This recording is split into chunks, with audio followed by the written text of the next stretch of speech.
So, mo to tips spotted para kuan bitaw ka ng if in ka na bitaw mag-order mo anak sample na niya iba sigaran sa mga diri is nakatatak yun ang mga full name, address and ang kuan yung lang number dili mo ni matrace ang number kay nakakuan ng uban kaya siya barcode parang malikhayan ang mga kuan scam naniir na siya gapas alcohol and then meron na siyang butangan ng alcohol dara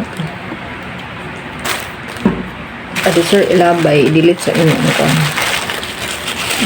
parang delete siya ng dili magamit niya ng mga ngalan dahil nga scam nito puso na ba ng scam ipang delete ng mga importante na information parehaan yung mga ngalan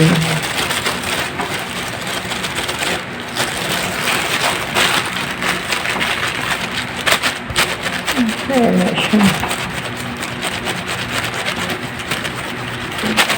parang iwas kuan ba hindi magamit ang ngalan pang ka-scam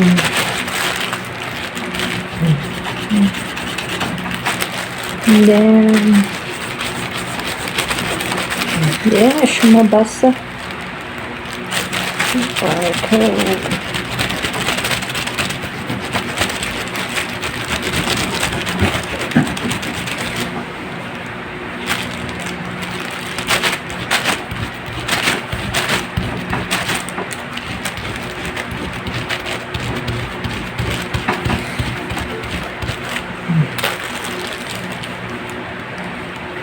ano siya?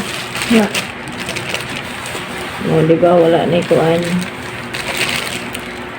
Erase na ang pangalan, address, and anything.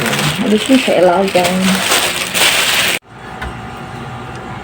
And then, pagkahuman, ilabay. O, diba? Safety na siya labay. Buyers.